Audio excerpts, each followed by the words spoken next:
Female resident doctor inside the hospital. बहुत सारी videos आपने देखी होंगी। मेरा हॉस्पिटल वहाँ से 3-4 घंटे की दूरी पे है। हम सेम सिचुएशन में, सेम कंडीशंस में काम करते हैं। पिछले 5 दिन में our life is just about this. We are fighting to our level best. हर रोज कैंडल मार्च, हर रोज रैली, जवाब मांग रहे हैं पर कोई जवाब देने को तैयार नहीं है।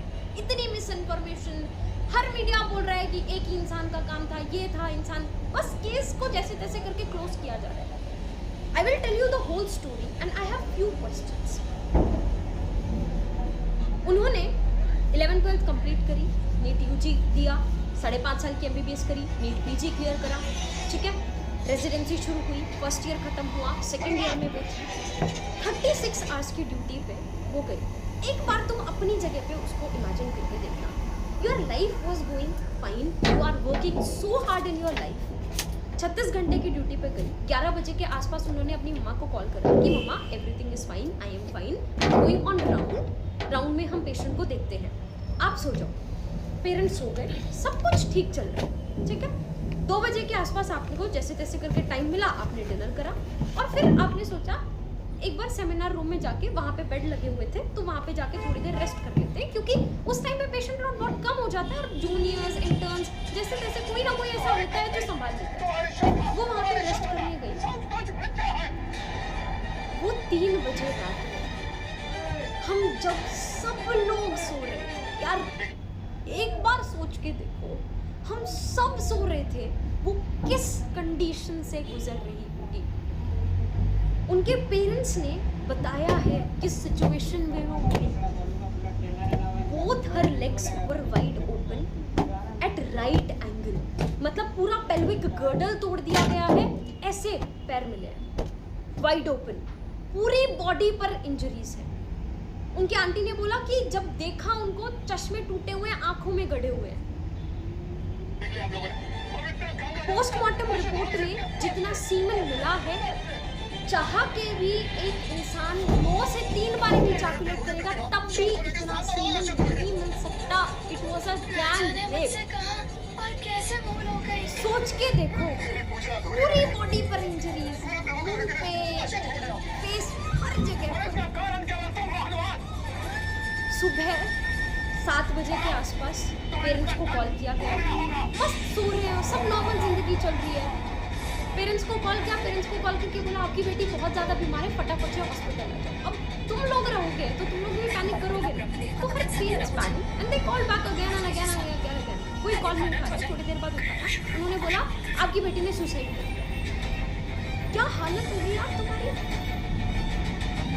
आपका बच्चा, आपके बच्चे के बारे में ही आपको कोई ढंग से कुछ बता नहीं है। वो लोग अपने 1-2 पड़ोसियों को लेके पहुंचे हॉस्पिटल।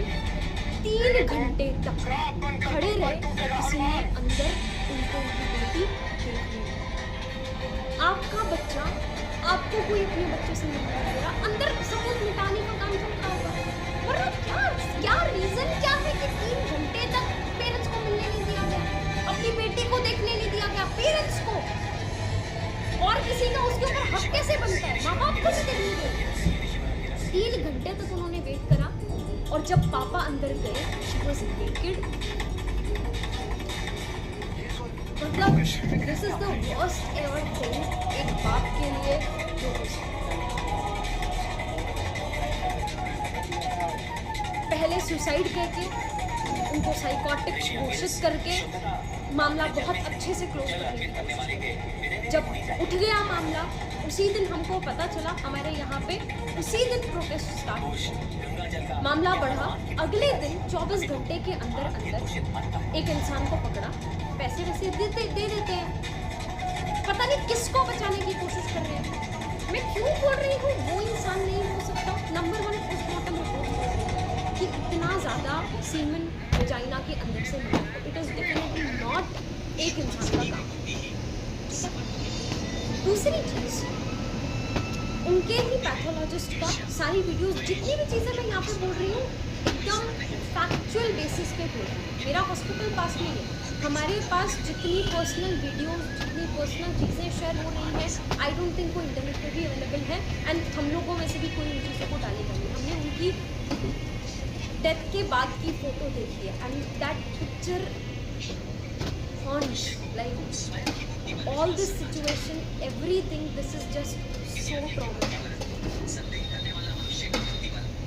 24 घंटे के अंदर अंदर उस इंसान का नाम दे दिया। तुम एक बार कुछ सोचो, you are someone who's not inside, who doesn't know about the hospital much. ठीक है, आप पेशेंट को लेके आते हो कई बार, तुम 4 बजे के आसपास आए, you raped one doctor, you murdered that doctor, and 5-6 बजे के आसपास निकले, तुम्हारे गले में वो ब्लूटूथ होते ना गाना सुनने वाले, वो तुम्हारे गले में था, वो वहीं पे गिरा रह गया, you did not bother to take that back, तुम घर जाके मस्त सो भी गए। मतलब कहानी पे इंसान विश्वास करे तो करे कैसे, पर कहानी बना दी। पुलिस का कहना है कि ये इंसान है, इस इंसान ने, इसके ब्लूटूथ वहाँ पे पड़ा रह गया था, तो हमको कैमरे में वो जाता हुआ नज़र आया, हमको शक हुआ, हमने उसको बुलाया, ब्लूटूथ उसके फ़ोन का ऑन कराया, ऑन करा के करके देखा तो उसके फ़ोन से कनेक्ट हो गया, इसका मतलब इसने किया। और फिर उस इंसान ने मान भी लिया कि हाँ ये सब मैंने किया और मेरे को फांसी दे दो, वो ये भी अब बात भी मान लिया। यार हो ही नहीं सकता यार। तो अगर ये सच था, 24 घंटे के अंदर अंदर ये सब हो गया था, तो अभी 4 दिन से पिछले कुछ आगे उसके ऊपर कोई उसके बयान क्यों नहीं आ रहे? इसने कैसे करा, क्यों करा, वो सब चीज़ें दो ना। बहुत मुझे लगता है पता नहीं इसके पीछे कौन है, someone who's very influential, जिसको बहुत अच्छे से बचाने की कोशिश की जा रही है। हमारे हॉस्पिटल में हमने पहले नॉन इमरजेंसी सर्विसेज ऑफ करी, OPDs ऑफ करी, किसी को कोई फर्क नहीं पड़ा, किसी को भी फर्क नहीं पड़ा। जब इमरजेंसी सर्विसेज भी ऑफ करी, अभी हमारे प्रोफेसर्स, उन लोगों के हाथ बंधे हुए, उनकी नौकरियां हैं, नौकरियां छिन जाएंगी, दे आर सपोर्टिंग अस बहुत।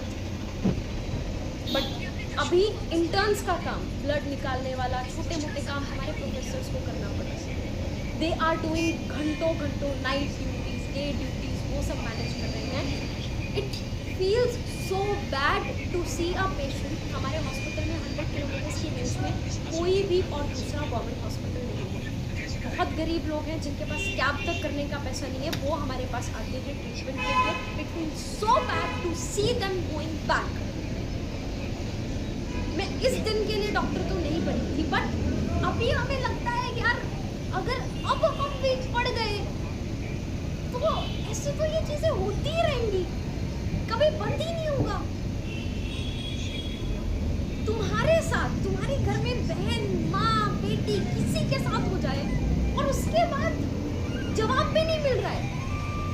पेरेंट्स और कुछ और दूसरे पार्टी के मेंबर्स हाई कोर्ट में भी इस मामले को लेके गए। हाई कोर्ट ने सबसे पहली बात पूछी कि वो जो कॉलेज के प्रिंसिपल हैं, उन प्रिंसिपल का बयान अभी तक क्यों नहीं लिया गया? उनका अभी तक बयान ही नहीं लिया गया। उन्होंने बोला मैं इस कॉलेज से रिज़ाइन करूँगा। जैसे ही उन्होंने कॉलेज से रिज़ाइन करा, अगले ही दिन साइड के कुछ किलोमीटर दूर के कॉलेज का प्रिंसिपल उनको बना।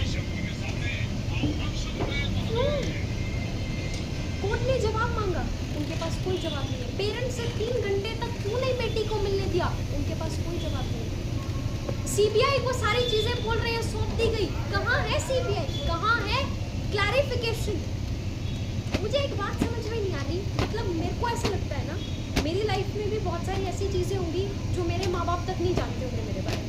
मेरे क्लोजेस्ट से क्लोजेस्ट इंसान मेरे बारे में नहीं जानता होगा, लेकिन मेरा फ़ोन मेरे बारे में सब कुछ जानता होगा। इस बात की गारंटी है। उनका फ़ोन कहाँ है?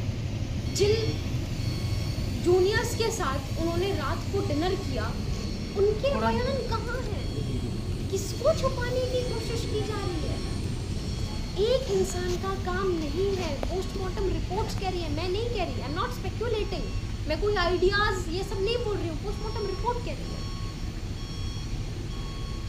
यार एक किसी के साथ इतना बुरा किया गया है, एटलीस्ट फॉर गॉड से इंसाफ तो दे दो कम से कम।